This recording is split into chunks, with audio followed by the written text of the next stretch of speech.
हरि ओम। आत्मी भक्तजनों, सप्रेम जय श्री हरि। आज के इस वीडियो में हम चर्चा करते हैं तप और वैराग। तप और वैराग ये दो शब्द बड़ा ही महत्वपूर्ण है और ये जो शब्द हैं जिसने अपने जीवन में उतार लिया वह मानव रत्न बन गया। सत्य की प्राप्ति तपस्वी कर सकता है। शारीरिक और मानसिक प्रलोभनों से बचने में जिस तितिक्षा और कष्ट सहिष्णुता को धैर्य और संयम की आवश्यकता पड़ती है, उसे जुटा लेने का नाम ही तप है। अकारण शरीर को सताने का नाम तप नहीं है। सताना तो किसी का भी बुरा है, चाहे अपना हो या दूसरा। फिर शरीर को व्यथित करना और संतप्त करने से क्या हित साधन हो सकता है। सत्यमय जीवन लक्ष्य निर्धारित करने के कारण सीमित उपार्जन से निर्वाह करने की स्थिति में गरीबी या मितव्ययता अपनानी पड़ती है। इसे तपस्या कहते हैं। इसे प्रसन्नता पूर्वक स्वीकार और शिरोधार्य करने का नाम ही तप साधना है। तप बड़ा दुर्लभ होता है। तप से ब्रह्मा जी सृजन करते हैं, तप से विष्णु जी पालन करते हैं, तप से शिव जी संहार करते हैं। ऐसा मानस में सुंदर चौपाई है।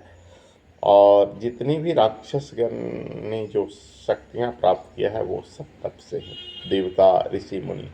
तपस्वी दुर्बल होता है, शरीर से छिन्न काय होता है, देखने में कमजोर होता है, परंतु उसके अंदर जो प्रचंड शक्ति बहती है उससे बड़े बड़े चतुरंगी सेना वाले भी डरते हैं, थराते हैं। जैसे दुर्वासा ऋषि, विश्वामित्र, परशुराम इस शरीर से दुबले पतले ब्राह्मण थे, लेकिन जहाँ कदम धर देते थे वहाँ का सम्राट, जिसके पास चतुरंगी सेना भी होती थी, वो अपने सिंहासन से उठ खड़ा होता था।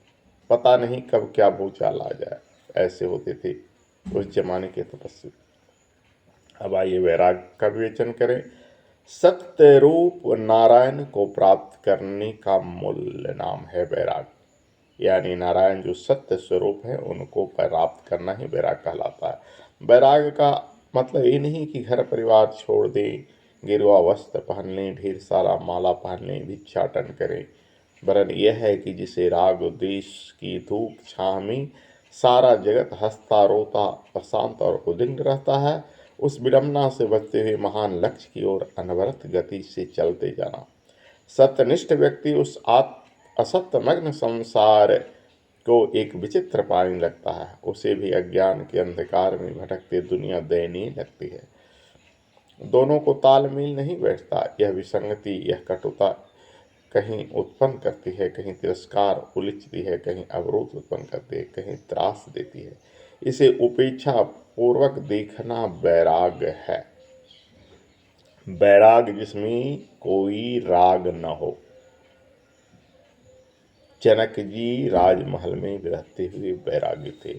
ऐसे बहुत सारे राजा राजकाज करते हुए भी वैरागी थे और इन सभी त्रासों को संतोषपूर्वक सहन करने का नाम तप है। तो आपने इस वीडियो के माध्यम से समझा तप किसे कहते हैं, वैराग्य किसे कहते हैं।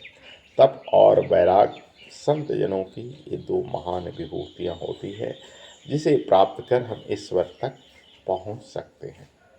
हरि ओम।